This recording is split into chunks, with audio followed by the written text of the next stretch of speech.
And welcome once again to another episode of the Horizon Roundtable. I am Bob McDonald, and you can find me on Twitter at Bob McDonald. Jimmy Lemke, who you can find on Twitter at PantherU, will be joining us a little later on in the show. And as always, you can follow the podcast on Twitter at HorizonRT. And oh, by the way, now you can follow the podcast on Facebook at Horizon Roundtable.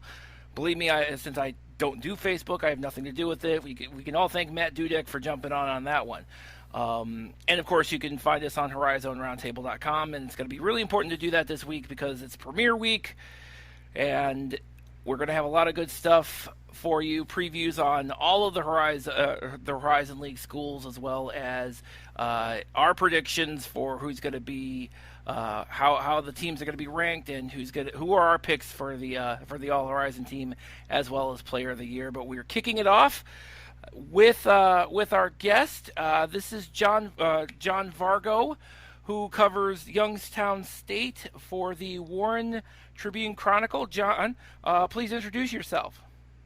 Hi, how are you? I'm John Vargo from the Tribune Chronicle in Warren, Ohio. I've covered Youngstown State for the last 20 years, and I'm actually looking forward to this year's men's season. I think this might be a little bit of a turnaround this year, and we're actually, after watching a lot of stagnant basketball at Youngstown State, I think all of us that cover it are kind of hoping for something different this year. So Sure, yeah, and thank you again for joining us today. We really appreciate it. So, I really want. Obviously, yeah, I'm glad you brought up kind of the stagnation of Youngstown State basketball, kind of as part of a large chunk of its history. I know, having been a follower of the Horizon League and first and foremost being a Cleveland State fan, I'm pretty we're all pretty well versed in the languishing of Youngstown State basketball. But now we're in year three of the Jared Calhoun era, and as somebody who's covered the Penguins for a certain amount of time, can you get an idea of kind of the differences between kind of how the Jared Calhoun era as opposed to kind of what you saw during the Jerry Slocum era? well, it's night and day. It is honestly night and day. And it's nothing, no knock on Jerry. Jerry did things his own way, and Jerry had that 3-year successful stint. However, the way Jared does things is a lot, as you are familiar being a Cleveland State fan, Sure. a lot of the Gary Waters way of doing things, a lot of community involvement, a lot of being out front and trying to be more of a vocal part and more of a face of a program instead of just coaching. Because there is more to coaching. There's more to college basketball than just coaching, because there's a lot of life lessons and a lot of things that have to go on when you are a college basketball coach. So, Sure. and the recruiting aspect, I mean, these guys are busy recruiting, because I went with the road trip this past year with Oakland to Oakland, Detroit with the team, and I can tell you this: Jared and Coach Slay left probably right at the end of the Detroit trip, and they were pretty much out recruiting. Somebody is out recruiting this team, and they are making a concerted effort. This staff, probably more than anything I've ever seen, is making a concerted effort to Sure. try to turn the thing around. So. Yeah, and now since we're in year three of and one of the things I actually wanted to talk to you about is kind of Youngstown State situation as a whole. Now, last year, they got a pretty slow start, but then they got really hot right in the middle of the season, and we've been talking on the show a lot about last year about that logjam between third place and eighth place, and up until the very end, Youngstown State was still kind of really in the mix in that entire situation. I was wondering, kind of looking at that part of how they were situated in the Horizon League last year. What lessons do you think they took away from that that success right in the middle of that season. Well, I think they want to replicate that success as much as possible. And another thing is the one thing they have been concentrating on in the offseason is their defense because they gave up 79 points a game last year. And if you look at what Northern Kentucky and Wright State did, it was at least 10 points less than that. It was around 67, 68 points a game they were giving up. I think that's something Youngstown State is shooting for because ultimately he wants to try to get the West Virginia style of play, the Press Virginia style of play at Youngstown State. I just really think that, if you're going to do that and do it right, your defense has to come first. And I think that's something I've seen a couple practices already, Bob, and I really do think the defense is a lot better. Now, saying that, I want to see it against some live play too. Sure. So probably early in the season, see how that plays out. But I mean, athletically and the conditioning as compared to the last couple of years is a lot better. Now, one of the unique things, and now we've talked always about things like transfers and how that's been a big bugaboo in this past off season. Oakland got hit pretty hard. Cleveland State is that whole situation is well documented. Even Northern Kentucky with losing Chris Vogt to Cincinnati, they weren't immune either. Youngstown State, on the other hand, they have kind of benefit from the fact that, and correct me if I'm wrong, all 5 of their starters are coming back, correct? Right. And if you look at the top 6 scorers there, all came back because anybody who transferred out wasn't a part of that top 6. So they didn't get hit like they did year 1 when they lost their top scorer. So I would say that they were, out of any of the teams there, Youngstown State came out pretty much unscathed compared to most of the Horizon League teams. And how important is that, by the way? Just having that core back for another year, as opposed to some of these other teams that kind of, they lost people to graduation or lost to transfers unexpectedly. So, I mean, how important is that to have that core coming back? Oh, it's absolutely essential because you're talking about a team right now that has, a couple seniors, but most of it is the junior class and the sophomore class is the stability of this team right now. So, and Darius Quisenberry is by far and away, and I think he's proved last year, he's one of the best players in this league, and he can take over a game anytime, and he compared hands down. And I'm not just saying because I cover him every week, and I cover him on a yearly basis, but I'm telling you, this guy is, high major potential, if he decides to be a grad transfer.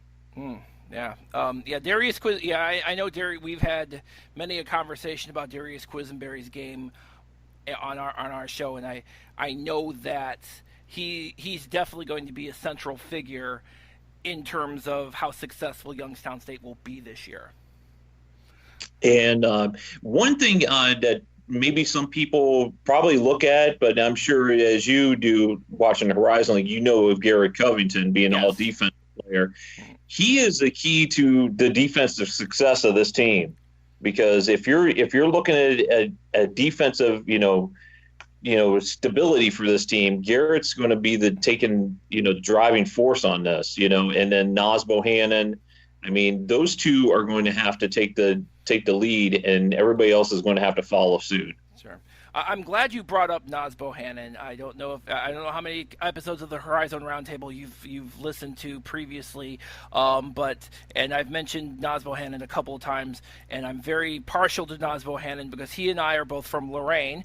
So, but I also know that he's kind of one of the first guys that Jared Calhoun brought into Youngstown State as part of his kind of overall vision for this team. How important is it for him to further develop and be a part of that core that includes Quisenberry as well as Covington?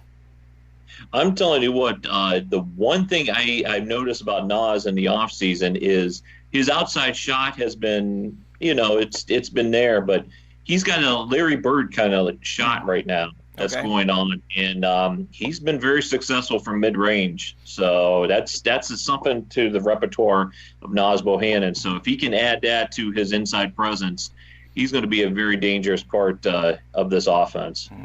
Now, when I look at Nas Bohannon, I know I'm very well versed in his career in high school and in football, and a lot of the comparison I always make with Nas Bohannon is Janathan Bullock from Cleveland State. That's the comparison I make, but to Nas Bohannon's game, and I remember early on one of the things that Janathan Bullock didn't have originally was that outside shot, and he developed it over the course of his career. It sounds that kind of like that's kind of the parallel that's going on with Bohannon at this point.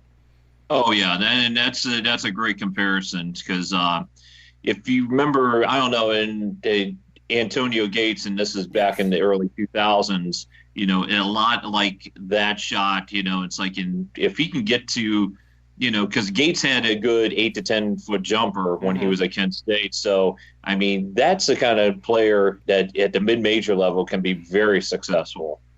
Yeah, that's yeah, and Antonio Gates, product of Kent State. Kind of gets back to that whole Gary Waters thing. I know Waters left after the was there with Gates for about a season before he left for Rutgers. But yeah, I mean that parallel is there, as you mentioned earlier. Kind of the comparison with the kind of what Jared Calhoun wants to do with kind of what Gary Waters did during the high years at Cleveland State. Right, and I've said probably since John Robick left, probably in the mid 2000s, that they needed to get somebody like a Gary Waters into Youngstown State, and I think they've done that with Jared Calhoun because I was there the first year Gary Waters, because I graduated in December '96 from Kent, so I was there for a little bit of the Gary Waters era when he came in there, and I can tell you whatever this as a Cleveland State fan, whatever you see of Gary Waters is what you get because there's no hiding, there's no hidden agenda. It is pure Gary Waters. So, and that's the way he displays. And I'm telling you, it's like you can't get a better mid-major coach than Gary Waters. Yes, and yeah, apparently right up until the end. Unfortunately, he with Gary is he had 3 grad transfers and that was and one of the three transfers were one thing, but the grad transfers were one thing, but the other thing, and I don't think there's a lot of people that talk about the remaining, some of the other people who did leave. He actually had a starting point guard in Keza Keene coming back, but he actually transferred back home to a school back home in Canada, and he did outstanding. He was at Carleton University for 2 years, and they were like Canada's version of Duke. So I mean, losing a guy like that as on top of a Bryn Forbes, a Trey Lewis, and Anton Grady, that has to be deflating, and you can really tell in the last couple of years it was super deflating for Gary Waters. Because I remember talking to him at Youngstown State after a game, and I said, boy, this is just not the Gary Waters I remember at Kent State, in the early years at Cleveland State. So, and I just, and just truthfully known, I wish he would have stayed another year at Kent because he's a Michigan guy, and I think he would have had a shot to get that Michigan job, instead of oh gosh, I can't think of the guy from Duke who ended up Amaker who got it. So I think Gary would have definitely done something with that Michigan program had he have gotten that job because Rutgers was not a great fit for him. No, and which is funny because ever since he left Rutgers, they've gone through the grinder. I mean, it turns out the Gary Waters era at Rutgers was the high point of Rutgers basketball. Sorry, guys. Yeah, and don't get started on Rutgers football. So it's like we've had a local guy here who I don't know how long he's going to last. K'Ron Adams, who's from Warren Harding, he decided, I'm going to Rutgers. So let's see how long that lasts over there. So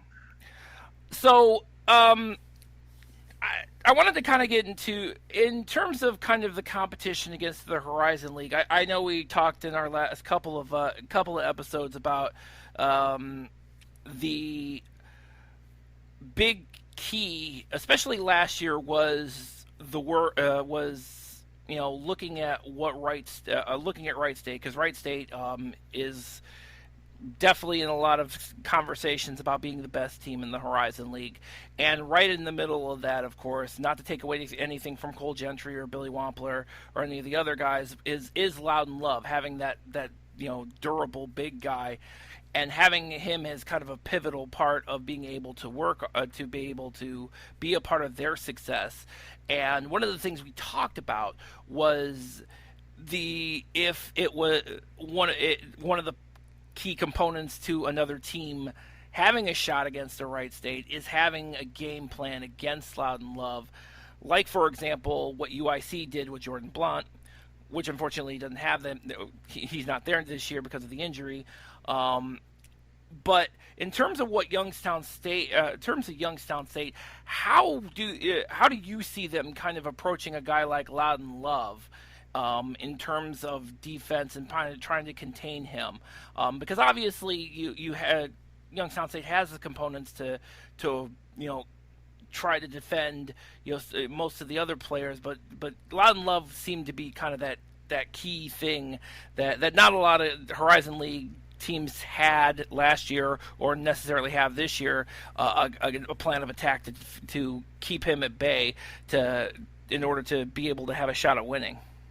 Right, because it's like he's the Rob Gronkowski on the basketball floor. I mean, honest to goodness. He literally is. I mean, he is a converted football player, so there you go. Yeah, so I mean, he's a corn-fed guy. I mean, that guy is just stacked. So on the floor, but as far as guarding him, they have Jameer Thomas, who has 2 years remaining here at Youngstown State. He's 6'8", 250. As far as his development, if he gets going there, I'd say he's the best matchup against Loudon Love. I mean, I'd like to see them both, go at it in the post there, because I think that would be a fun matchup to see. Because Jameer's game's coming along right now. It's still a little bit of a work in progress, but I mean, Jameer is doing well to get himself acclimated with the YSU system. So, but at 6'8", 250, I mean, it's one of the best options YSU has of guarding and facing up Loudon Love one-on-one. Okay. Now I know we talked about a lot of the players, a lot of the the holdovers from last year for Youngstown State. Tell me about somebody who might be a little under the radar for the Penguins that you think might have a breakout year. Oh, well, I would have to say Michael Kuche, because I've seen this guy after games. He stays in the gym at least an hour after the games, and he's there constantly working on his shot, and that started back in his freshman year. And I think his junior year, he is going to have a breakout season. I think if you're going to see anybody who's going to have a good season, because he's going to be good from the three-point range, good from mid-range, mix it up a little bit in the post, but I mean, he's going to be a guy they look to, especially a spark off the bench, is Michael Kuche, the 6'8", 212 junior forward. Okay. As far as Youngstown State's schedule, one of the things, and I want to talk a little bit about this. You mentioned West Virginia already. Obviously, as we know, Jared Calhoun is Jared Calhoun has drawn from a lot of his mentors over the years. Rolly Massimino from Cleveland State being one of them, but definitely Bob Huggins is definitely a core part of his education as a coach. And now you have West Virginia coming to the Covelli Center to play Youngstown State. Yeah, and a 1:00 game on the 21st. And I think I just want to say, YSU needs to market the heck out of this. I mean, you have a major team in here. You have one of the best college basketball programs in the country in West Virginia, a team that has a proven track record for the last couple of years. I mean, if it's not sold out, I think it's kind of an embarrassment. It really is, because you have a quality team. And I know it's Ohio, and we both know everything revolves around Ohio State, but yes. It's West Virginia. It's West Virginia. It's good basketball. Yes. I mean, you're in December, and I know, and we both know Northeast Ohio revolves around football. So, Yes. but it's good college basketball, and let's hope to God it sells out because there's only like 5,000-6,000 seats in the Cavelli Center. So Yeah. I hope they can make it happen. So the marketing department makes it happen at YSU. And looking at some of the games that Youngstown State has had over the years, I know, having a game of that importance does tend to draw. Like for example, over the years at Butler, obviously was a good draw. Valpo was a good draw in some years. The Cleveland State games seem to draw in a bunch of people. We can't seem to get anybody over to the Wolstein Center, but I don't know Yeah, what to it's say. But it's funny. Obviously, it's funny you mention Ohio State because ironically, the next week West Virginia is playing Ohio State at Rocket Mortgage Fieldhouse. I keep calling it the Rock House because I'm tired of trying to figure out the names anymore. Um, yeah. I It really am. changes constantly, Bob. I know. I'm kind of over it. but yeah. But you mentioned the whole thing. The mention kind of the important the kind of the how looming the presence of Ohio State is, and I know one of the things that have always had a gripe about Cleveland State about is for man, at the beginning of the year, all I heard was how Cleveland State is the only Division One team in Cleveland, and my reply to that was always, yes, you may be the only Division One team in Cleveland, but you are not Cleveland's Division One team. That's always going to be Ohio State. Yeah, and that's the way it is with everybody because if Ohio State plays, and you and I both know on Friday Night Football, Yeah, Ohio State's playing Northwestern, so I'm curious to see how that's going to shape out. sure. So it's like, but I just unless YSU when they have their biggest crowds, they also have Kids Day on top of that. So they have like at Stambaugh, they'll have like all these inflatables set up. They'll have a whole bunch of Kids Day. Mhm. That's when you can probably get the 4, 5, 6,000 people in the arena too. So, but on the other hand, I remember my second or third year I covered the team when Robick was here. Robick's second year, they had 6,200 against Valpo. It was probably the best crowd I've ever been a part of, and I just had the hair stand on the back of my neck because it was such a lot. When that crowd got loud, it got loud. It just reverberated your whole body, and just like, wow. It's just like if they could have a couple of those games, a year, even one game like that a year, that would be amazing for Youngstown. So, Yeah. Well, obviously, this year that game that game at least for now is going to be. It looks like it'll be West Virginia at the Covelli Center, but but again, you look at the rest of the Horizon League, and you do have you do obviously have some opportunities as well, and as you mentioned at the beginning of the show. How Jared Calhoun has kind of gone out into has been a big proponent of community outreach, something we don't see with a lot of Horizon League coaches at this point in time, which in many cases is kind of baffling to me.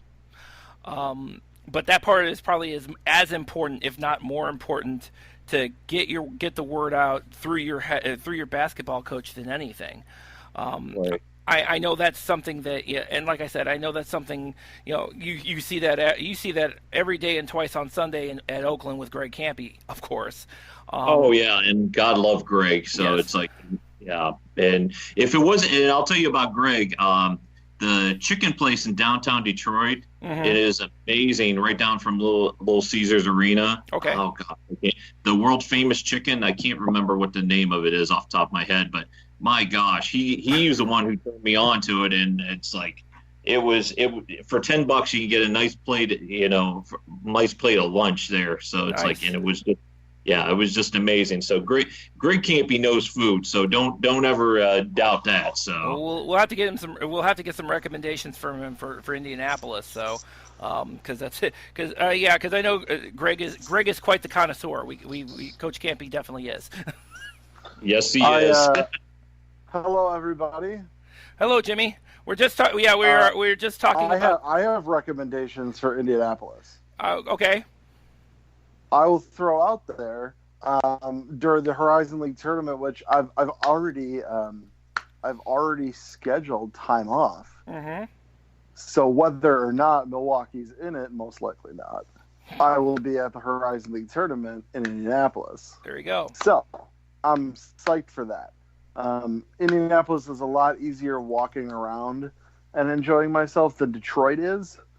Detroit, even though it's got a town that's getting more vibrant, is a little tough to be able to just walk everywhere, whereas Indianapolis really is.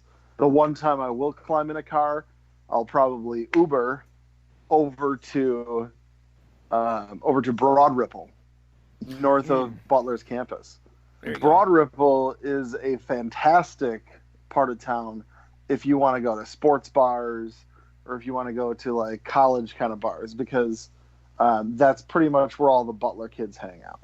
So every year when Butler was in the conference and we weren't embarrassed to have a team from Indianapolis in the Horizon League, my friends and I would travel down there because Hinkle Fieldhouse is it's like a pilgrimage. Yeah. It's a beautiful place, so we always want to make sure we go. Plus, obviously, Butler's good, so we want to, catch a good rivalry, or in some years, catch a good team because we don't get to see one very often.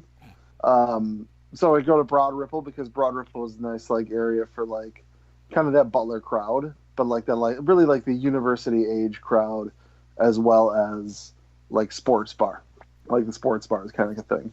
So that would be my recommendation for places to hang out. In fact, we'll probably do a Horizon roundtable space at we'll have a meetup.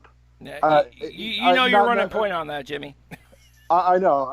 I know it's not a given that you'd be showing up, but there are enough Horizon League people that will be there that we'll have a good time. We'll meet up. We'll enjoy. We'll hang out. Just look for me. I'll be the loudest, dumbest idiot there. Biggest, loudest, dumbest. So yeah, it'll be great. So just wanted to throw that one out there. Yeah. So John, I kind of also want getting back to the Horizon League in general. Like I mentioned at the beginning, like I already mentioned, it's been a crazy offseason for a lot of teams in the Horizon League, and I just kind of wanted to get your assessment on just what to make of all of this. And just a real quick, Detroit's roster is just, the amount of kids they've picked up, and they picked up John Calipari's son as a grad transfer grad, so it's I just find that interesting. Mike Davis is out recruiting John Calipari. Let's just keep saying that over and over again. Yeah, it's his son. One day it will be true.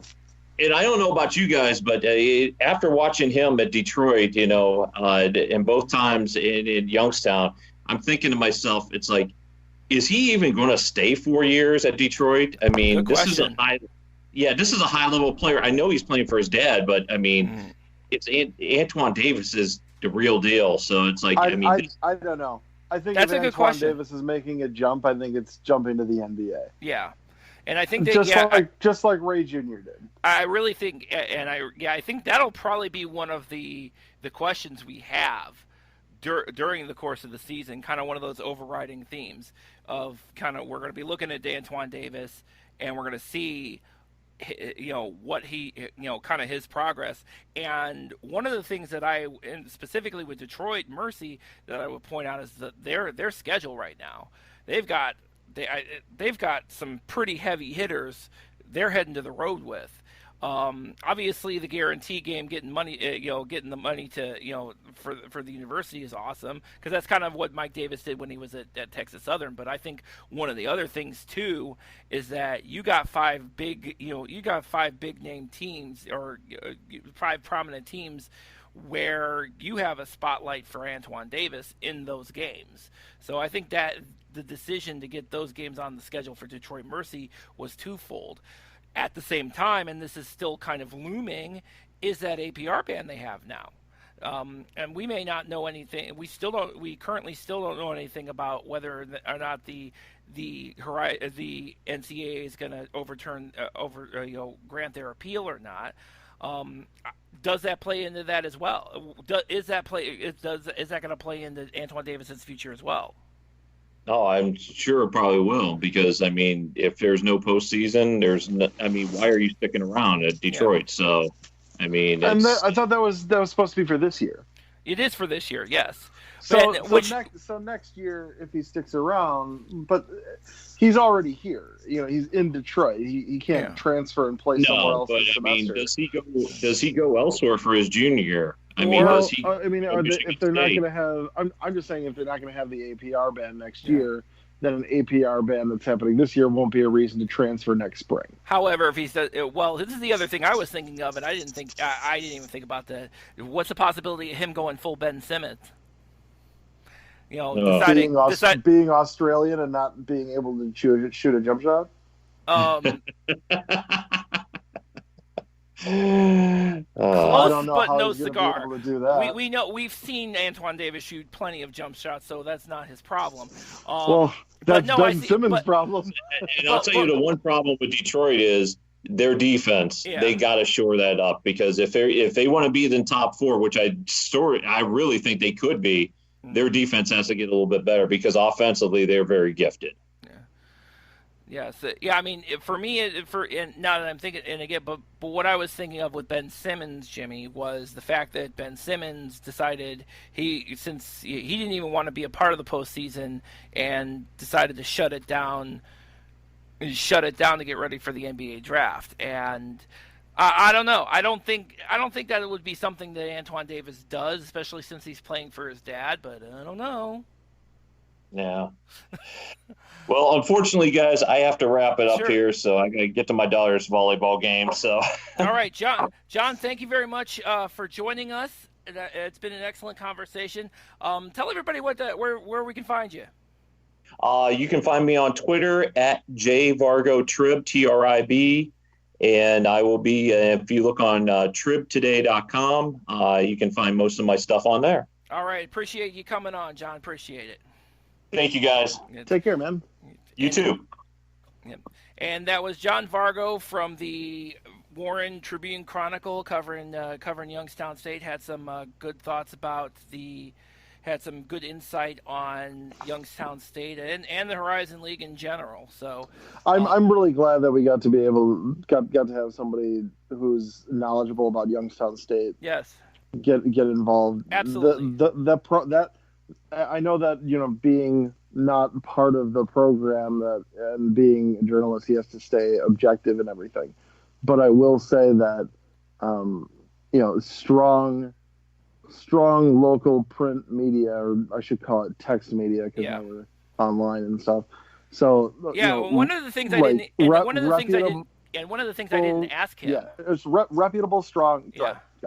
Yeah. Well, I would. Yeah. Well, one of the things I didn't get to ask him, though, because he's at the Warren Tribune Chronicle, and I don't know how much you've seen of this, Jimmy, but the Youngstown Vindicator shut down in August after about 150 years of publication. The Tribune. Wow. I know, and obviously Youngstown State was a part of was part of the Vindy's coverage on top of what John and I believe a couple other people do over the Tribune Chronicle. And I didn't get an opportunity to ask him about kind of that impact as it relates to the coverage of the team. Because as we've seen, of course, at other Horizon League schools, the coverage by kind of the big, the local newspapers has dried up considerably in certain circles.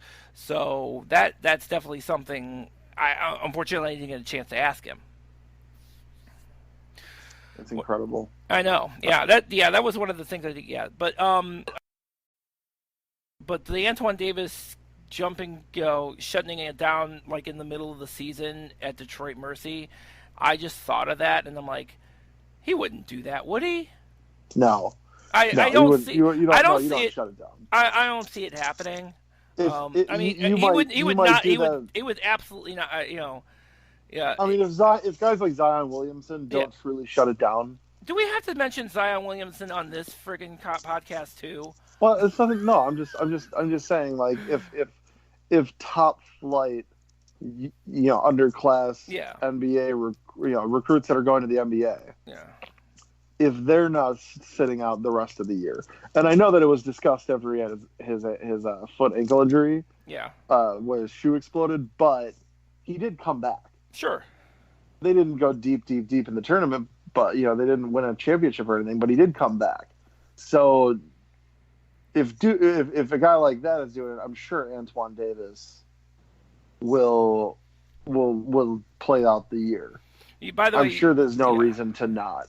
Well, you want to beef up stats, Yeah. and for Antoine Davis, a lot of the games he's going to be able to beef up his stats are in the Horizon League. Well, that too. But I also alluded to the fact that if you look at Detroit Mercy's schedule this year, all the bye games they have on that schedule, I think serve a dual purpose. Obviously, one of them being to generate revenue for Detroit Mercy, but also give Antoine Davis a platform, a national platform. In 2014-15. Yeah. When we were serving our APR ban, Rob Jeter had decided that we were going to take a bunch of these bye games, and we ended up playing. I can't remember. We ended up playing 5 or 6 high majors. All of them. I think almost all of them were on the road. Sure. The Badger game was at home, but that wasn't a bye game. That was just part of the series. So the rest of them we were playing on the road, and it was about getting revenue for the school, getting the players better. But the way that Rob told it, he said he wanted them to have something to play for. Sure. Because he felt terrible that they could win a regular season title, but they couldn't go to the tournament. Yeah. And he wanted them to have something to play for besides that. So they weren't going to be able to see these big teams in the tournament. So he wanted them to be able to have that experience, not just of playing, but of like experience going to and playing as the bad guys in a big school's place. Sure. So it was, I felt pretty good about it. Like it was a good idea. And again, that may be kind of Mike Davis's thought process. That's a third thing that maybe Mike Davis is thinking of as well.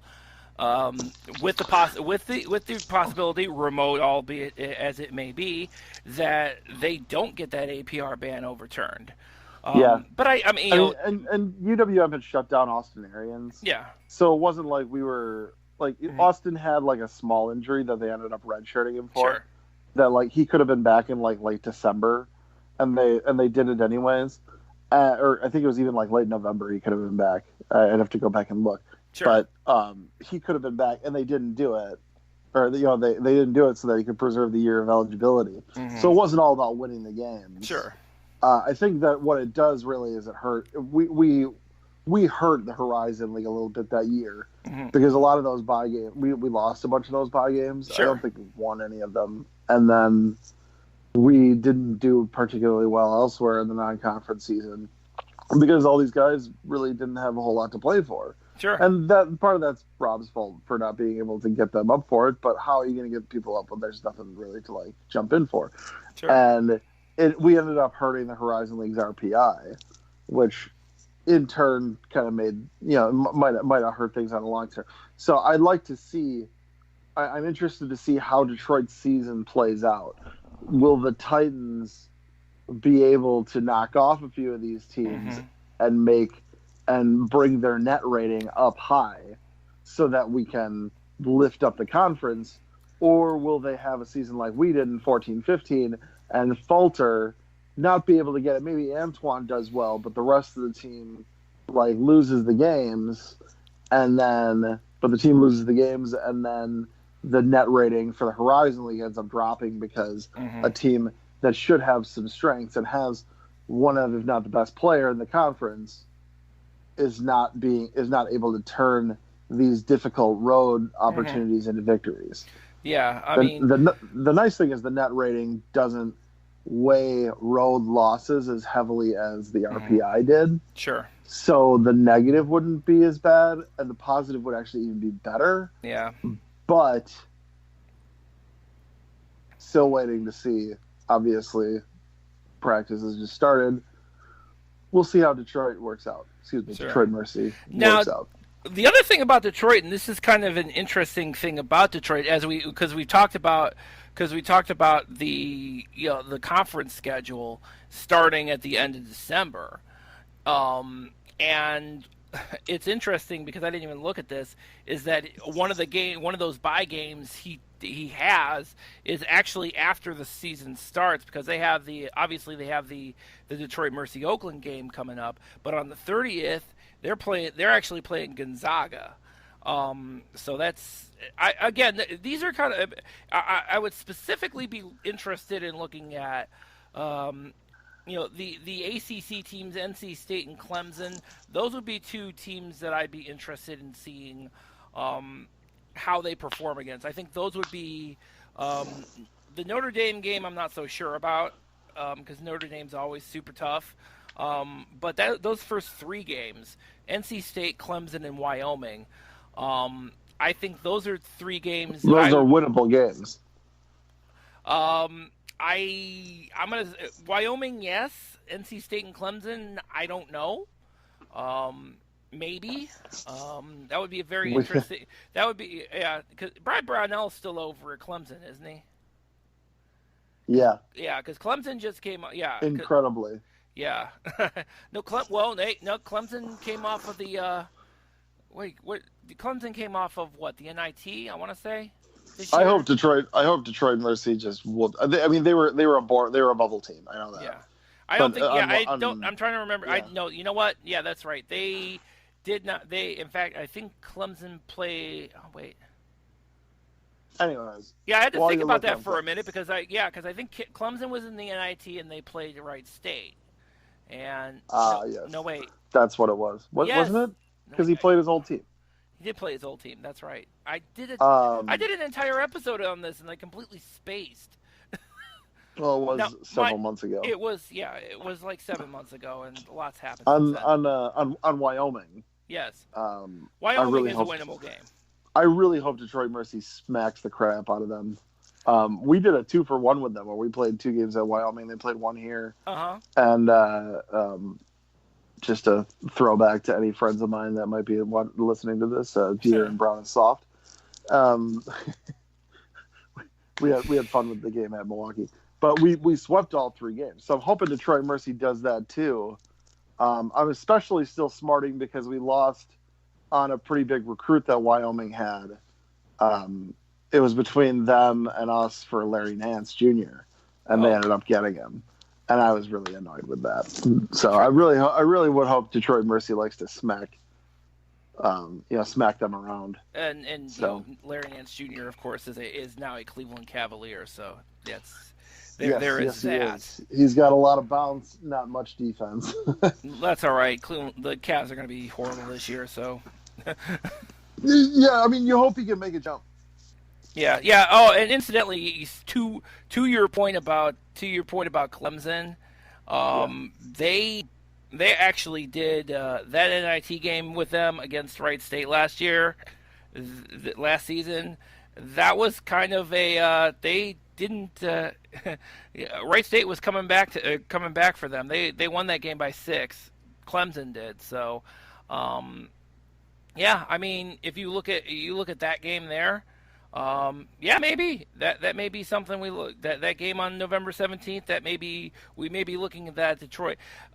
With that said, I mean, besides that, and I guess my question would be, and they actually start the season a little later than a lot of the other Horizon League teams because a lot of the Horizon League teams are starting that first week of November, and they start their season right on November 10th. So they're getting a little later start and I'm not sure if that's not because of the fact that they've had that APR ban has probably caused some issues in terms of practice time and things like that. Yeah. So I'm not entirely convinced that that's probably not by design as well. But again, like you said, Wyoming is definitely a winnable game for Detroit Mercy. Clemson, I mean, I think that one's a good one. I'm not sure about NC State though. I think NC State's got a pretty tough team, but then again, what do I know? NC State's one of those schools that will have a really tough team, but they're never as tough as the rest of them. Uh-huh. Yeah. So I wouldn't worry. Yeah. So, but yeah, and yeah, but again, the bottom line with Detroit Mercy, with those games that they're working on that they're facing that start of the season. My primary, what I would be looking for beyond wins and losses is what does Antoine Davis do against these teams? That would be my primary. That's what I'm looking at. I say it over and over again. You underestimate Mike Davis at your peril, but I think my primary focus in those prominent those prominent non-conference games, I think would be Antoine Davis, and I think that the non-conference season for him. I know you mentioned he's going to be looking at loading up stats and being his performance in the conference, but I think for him, I think the non-conference is probably even more important because of the competition he has, and the stage he's going to be on, because that's going to be where he's going to probably make his bones and probably make some that's probably where I think he's going to make his statement for, whether or not that's where he's probably going to be looking at what he's done against this competition, and then make kind of an assessment as to, whether he wants to stay another year at Detroit Mercy or take a chance on the NBA. I'd like to be able to get at some point. I'd love to be able to get somebody like a Danny LaRue or Nate Duncan or somebody who's like an NBA centered, an NBA writer or an NBA guy who does evaluate college players. I'd like to get them on here and get one of them on the podcast and discuss Antoine Davis's draft stock. I mean, I'm sure that'll be something that we would do next spring. Probably. In a lead up to the NBA draft, probably after NBA finals thing, or maybe before. This is where I was hoping to have Rashad Phillips on. I know he's a Detroit Mercy guy, but if you ever seen any of his draft assessments, he's really spot on. He was one of the guys who was big in Trae Young, and kind of what kind of bounce he would make in the NBA, and you see what Trae Young did last year. So I think I'd still rather have Luka Doncic, but sure. But at the same time, I think that's one of those rare trades where both sides are happy. Sure. But speaking of we mentioned the Cleveland Cavaliers earlier. Yeah. I bring up Danny LaRue and Nate Duncan. One thing that both of them were high. They were higher on Darius Gardner than they were on Darius Garland. Sorry, what? Darius Garland. Darius Garland. They were higher on Darius Garland than they were on R.J. Barrett, who went third to the Knicks. Well, yeah, and I tend to agree with that too. Yeah. Well, Darius Garland also kind of Well, and Darius Garland also in his situation, he played how many? Five. He played like 5 games for Vanderbilt, and then he shut it down because I think he got hurt and then shut it down for the rest of the season to get ready for the NBA. And didn't they just fire Bryce? Yeah, Bryce. So he was there. Darius Garland's coach was Vandy ran the table in reverse. They were 0-18 in this SEC. Yeah, I couldn't remember if that was this year or last. Yeah, that was last season. This was last season. But yeah, I mean, all point guards when they're rookies are almost always terrible. Yeah. Especially defensively. I mean, Trae Young, great offensive player, terrible defense. Yeah. But so Cleveland, the Cavaliers are going to be trash. But you might have if Garland and Colin Sexton both fulfill their potential, and maybe Colin Sexton goes a little above. I mean, you could have the next Damian Lillard and CJ McCollum there. I mean, maybe not quite that high in the ceiling. But remember, nobody thought that Damian Lillard. I mean, we knew because we watched teams like Weber State. Yeah. And I watched plenty of Weber State games when Damian Lillard was there, and I thought he was the truth. Mm-hmm. But none of these NBA guys knew that Damian Lillard was going to be what he became. Yeah. Well, there you So, go. So yeah. that was what Antoine Davis is probably aspiring to, I'm sure. So, but yeah, we'll be looking at that a little later. We'll definitely be looking at that as the season progresses. So, with that said, we're gonna go ahead and close out the show. As always, thanks again to John Vargo from the Warren Tribune Chronicle for joining us. And Thanks, John. Yes, and as always, you can find episodes of the Horizon Roundtable at our website, horizonroundtable.com. And you can also find us wherever you find podcasts. You can use your Apple. You can do actually. There's an Apple device, isn't there, that you could probably call up this stuff to. I'm sure we're on Apple Podcasts. I know that for sure.